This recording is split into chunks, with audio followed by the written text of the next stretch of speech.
Ok, obrigado. Eu queria cumprimentar todas as pessoas aqui, né, nessa discussão, nessa mesa. Meu parceiro Max, da Ceilândia, tamo junto. Todo mundo que está aqui também. Infelizmente, eu não posso estar presente. Eu estou em São Paulo agora, trabalhando essa semana. Agradeço o apoio, o espaço, a atenção. Queria agradecer também ao especialista em direito digital, Paulo Renan, que me ajudou a preparar essas reflexões e propostas que eu vou trazer aqui sobre a privacidade dos dados e do uso dessas imagens.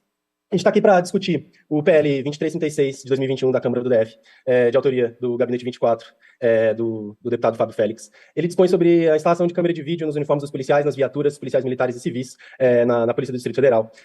E meu nome é Marco Gomes, eu sou do Gama, eu cresci no Gama, eu moro no Gama, morei em São Paulo, morei em Nova York, mas moro no Gama novamente desde 2022, tenho 37 anos hoje, e enquanto morei em Nova York, 2016 e 2021, eu fiz parte de projetos de tecnologia para identificar lavagem de dinheiro, identificar e combater lavagem de dinheiro e fraude financeira para grandes instituições financeiras no Brasil e nos Estados Unidos, processando dados de toda a população desse país, mais de 500 milhões de pessoas. E a partir dessa minha experiência com dados de décadas, né, eu só falei especificamente de uma experiência muito específica em Nova York, mas a partir dessa minha experiência com dados e dessa minha vivência periférica no Gama, nos anos 90 e 2000, eu acompanho e estudo os projetos de câmera na farda de policiais há alguns anos já, no Brasil e no mundo. E para câmeras corporais no Brasil, como foi bastante salientado pelo deputado Fábio Félix, a gente tem como exemplo São Paulo, é um projeto com dados preliminares que foram muito celebrados na imprensa, que apontam para um caminho bastante positivo, de acordo com como eles forem aplicados. Em São Paulo, cada uma câmera na farda custa R$ 14.400, dispositivo mais sistema de 30 meses. Isso daria mais ou menos, nesse preço, né, publicado pelo TI Insight, pelo site TI Insight, daria mais ou menos R$ 500 milhões para a gente implementar isso em toda a polícia, em todo o efetivo de 80 mil policiais do estado de São Paulo. E em cima disso, em cima desse custo, em cima dessa questão de captura desses dados, de processamento de plataforma, a gente tem que a Polícia de São Paulo já está publicando versões editadas dos vídeos das câmeras corporais no seu canal oficial de YouTube. E não é de agora, é de muitos anos. Depois, esse conteúdo de câmeras corporais publicados no seu canal de YouTube, que chama PMTV, ele é republicado e redivulgado em canais de outros policiais, de outros entusiastas, pessoas que se dizem entusiastas, e em mesa-cast também, essas conversas e tal. Isso gera um mercado, entre aspas, aqui. O canal é o canal oficial da Polícia Militar do Estado de São Paulo, não estou falando de nada pirata ou entusiastas, realmente o canal oficial, com 1 milhão de assinantes, 925 mil assinantes, tá? E são 1.300 vídeos. Esses vídeos, eles são organizados em playlists, em programas. Por exemplo, a playlist do programa Copa em Ação, que tem ocorrências gravadas por câmeras policiais, acopladas ao uniforme dos policiais militares, totalmente em primeiro plano, do ponto de vista do policial militar. Tem o Reality Policial, que são edições de ocorrências gravadas em tempo real. Nomes e descrições extraídas do canal, tá, gente? Eu não tô... Enfim, isso aqui não é minha interpretação, é realmente o que está escrito lá. Alguns exemplos. Correu da rota e se deu mal, exclamação. Vídeo de 5 anos atrás, 6,8 milhões de visualizações. Invasão em cativeiro deixa sequestradores em pânico. 8,4 milhões de visualizações um ano atrás. Tentou enganar policiais militares fingindo ser pedreiro, 5,8 milhões de visualizações 2 anos atrás. A gente não está falando em abstrato, esse canal está no ar, novamente, com quase 1 milhão de inscritos e mais de 1.300 vídeos editados e publicados.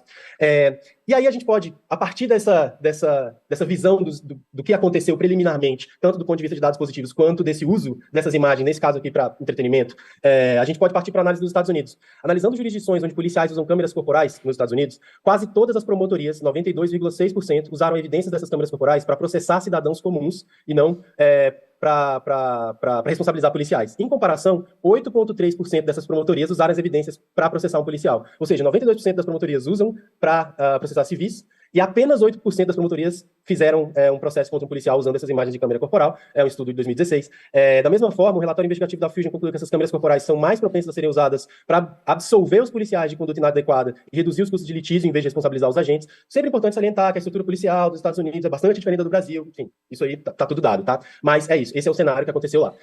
Lá tem uma questão dos sindicatos dos policiais, que agem como lobby e tal, os policiais são municipais, é uma estrutura bastante diferente, mas o dispositivo aplicado nesse aparato de segurança lá gerou esse resultado, além do resultado que a gente já viu em São Paulo, que também é material. Os vereadores e funcionários públicos e defensores dos direitos civis dos Estados Unidos têm evitado o uso de reconhecimento facial em câmeras na farda de policiais devido às limitações técnicas e ao potencial de abuso. Porém, esse ativismo e restrição de vendedores de tecnologia, de funcionários públicos e defensores, não é total. Então, tem empresas como a Wolfcom, Wolfcom é o nome de uma das empresas que faz software e dispositivos para câmeras corporais, e ele já oferece o serviço a seus clientes. Ele fala que isso é inevitável, são mais de 1.500 agências de polícia usando isso nos Estados Unidos, e mais de 35 países alcançados, além dos 1.500 nos Estados Unidos, tem mais de 35 países que compraram isso, a tecnologia de reconhecimento facial no dispositivo de câmera corporal. E aí, qual que é o problema de reconhecimento facial, de aplicar-se reconhecimento facial nesse tipo de dispositivo, né? Você captura as imagens na rua e tal, e aplica reconhecimento facial nesse dispositivo para, eventualmente, querer pegar algum tipo de padrão, de crime ou de suspeito e tal.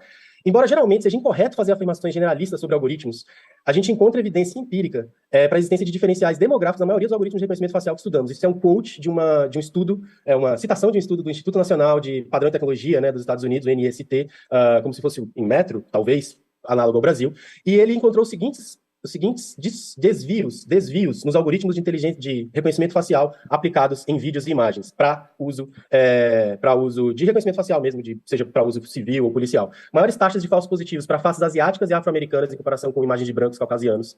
Entre os algoritmos desenvolvidos nos Estados Unidos, altas taxas semelhantes de falsos positivos para asiáticos, afro-americanos e grupos nativos, ou seja, e os falsos positivos aqui querem dizer, eles vão identificar uma pessoa, num cenário hipotético, como criminoso sem a pessoa ser, por exemplo. E aí, nesse caso, alta taxa de erro, mais alta em afro-americanos, asiáticos e grupos nativos indígenas do que para brancos.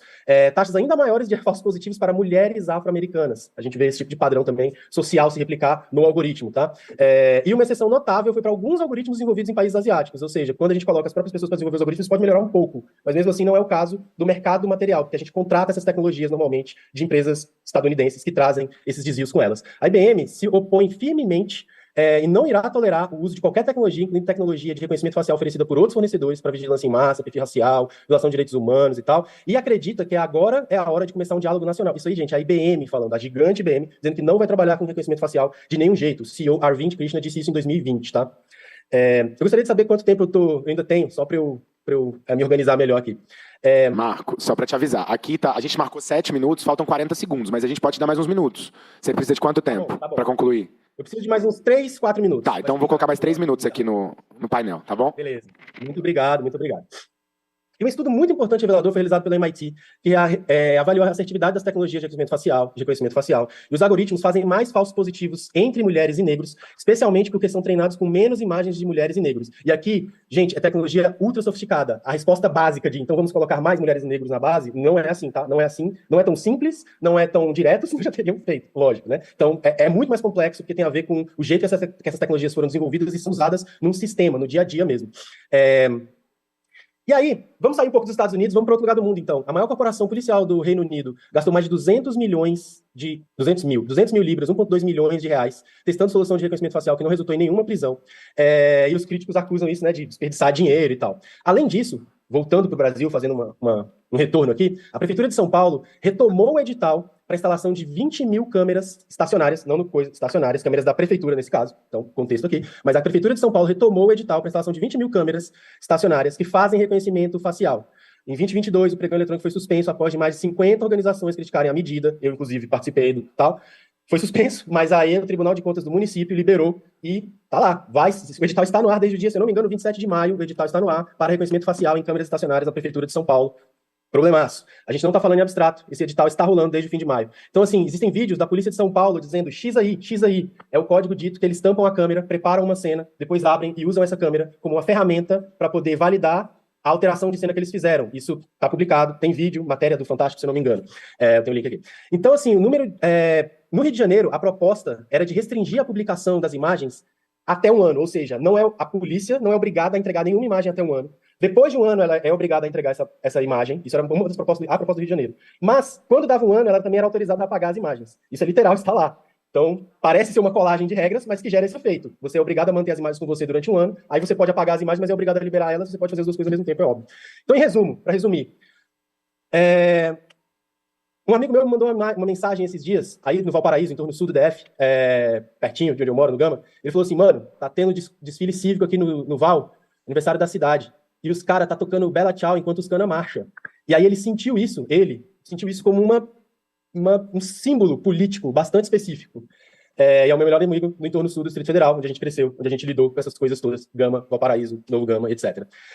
A nossa proposta é que a PM, a proposta que eu criei com o Paulo, estudando e tal, é que a PM não precisa de acesso a essas imagens, nem a PM, nem os órgãos da Polícia Civil de maneira aberta. A câmera é um dispositivo que as polícias vão usar para aumentar a transparência. Então a gente precisa impedir o uso indiscriminado dessas imagens, a gente precisa impedir o uso de reconhecimento facial e quaisquer processamentos secundários nesses dados, imagens, áudios, sensores de GPS, sensores de acelerômetro, qualquer coisa, tem que ser impedido de usar isso para fazer processamentos secundários e fazer profilings e padrões. Nisso eu celebro a redação do PL 2336 de 2021 do deputado Félix.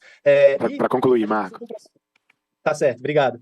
E a gente precisa iniciar essas coisas restringindo para que a tecnologia não seja usada para aumentar encarceramento e começar elas com as equipes táticas, BOP e GTOP, que é o contrário do que foi feito no Rio de Janeiro, onde as mortes aumentaram. O objetivo do programa não deve ser combater o crime em abstrato, mas promover a transparência e a atuação do policial, e para isso os dados e os vídeos não podem estar sob controle da instituição policial. Esses vídeos, esses dados devem estar sob controle externo para transparência e não devem nunca ser usados, como já estão sendo usados, por exemplo, em São Paulo e em vários lugares dos Estados Unidos. É isso, muito obrigado pela oportunidade, desculpa passar um pouco de tempo. Obrigado, Marco, pela participação aí remota com a gente. Passar a palavra agora, parece que tá tudo certo pro Marco. Corrigindo que no início, Marco, desculpa, eu falei Marcos, né? Mas é Marco Gomes, desculpa aí o meu erro no início. Então, tá contigo. 3 minutos. O seu áudio não tá saindo aqui pra gente. Aqui, pelo menos aqui no plenário, não tá saindo. Eu vi que ele tá... Acho que é Pronto. só no plenário. Pronto. Alô, som. Olá, já até comecei a marcar aqui, 3 minutos. Obrigado aí pela oportunidade novamente. Não tem problema eu chamar de Marcos, eu estou super acostumado. Claro que obrigado também pelo ajuste, pela edificação. Eu tenho ouvido aqui as discussões, estou bastante tocado com todas as histórias, claro. Eu queria trazer uma história minha, como eu falei, sou da periferia, sou do Gama. E tinha 4 anos de idade e os policiais vieram abordar meus tios eram adolescentes, 15, 16, 17, e os policiais agrediram meus tios. Eu fui correndo para poder defender meus tios, eu tinha 4 anos de idade, e o policial botou a mão na minha cabeça e me empurrou assim. Eu sei o nome dele, nome assim, né? Eu sei o apelido dele lá na quebrada, porque ele era bastante conhecido. E é isso, eu saí rolando numa rua de terra. Percebam, uma rua de terra. E o policial já estava lá, fazendo isso com uma criança de 4 anos e com adolescentes de 16, 17. Isso é uma questão sistêmica, eu acho, uma questão individual ali, claro, que aquele policial fez aquilo. É uma questão também de como a estrutura das coisas são. Isso aconteceu durante a minha adolescência inteira, com polícia civil, com polícia militar, no Gama, na Santa Maria, em Nova York, em São Paulo. Todas as vezes. Estava em 2022 agora, no pôr do sol, no Gama, na minha quebrada. Pôr do sol, 6 horas e pouco. E o policial chegou, fez umas perguntas e falou, vaza. E quando o policial chega e fala pra você vaza, você vaza. 36 anos, 37 anos, 36 anos. Então, a gente tem que lembrar sempre da diferença entre filmar a polícia e ser filmado pela polícia. George Floyd foi morto pela polícia sob transmissão ao vivo na internet. A PRF improvisou uma câmera de gás numa viatura também sendo filmada. Então o que a gente faz para a gente não correr esses riscos? A gente não pode deixar a polícia nos filmar, a gente tem que nós filmarmos a atuação policial por transparência, para proteger o policial, como a gente falou, para proteger as pessoas que estão sendo abordadas, para proteger as pessoas que estão passando atrás. As pessoas têm direito à privacidade, todo mundo que está passando atrás está nos vídeos lá com 10 milhões de views do canal da SPTV. Às vezes a pessoa não queria que soubessem que ela está em São Paulo naquele dia, qualquer motivo, lá atrás, outra pessoa não vai estar sendo abordada, entendeu? O acompanhamento sistemático dos acessos e usos dessas imagens por um comitê interdisciplinar. É isso que é relevante. A gente tem que preservar o direito à privacidade de quem está lá e a gente tem que restringir para que essa tecnologia não seja usada para fazer mais encarceramento. Começar com equipes táticas como o BOP e GTOP, porque o número de mortes em confronto com a polícia quase dobrou nos meses de julho no Rio de Janeiro, em 22, porque nos batalhões que implementaram as câmeras, porque não começamos com as equipes táticas GTOP, as equipes táticas de lá, BOP e CORE e outras, eram polícias civis e militares. Então, o que acontece, agora para finalizar, o que acontece se alguém controla a câmera e o arquivo?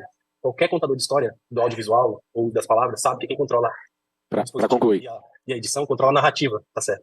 Controla a narrativa, isso é refletido nos dados. E quando se coloca mais recursos à disposição de um sistema, o sistema vai usar aquilo para aprofundar o que ele faz.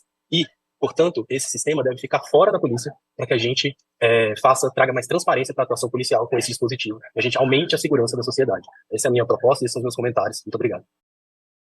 Obrigado, Marco. Agora passo para o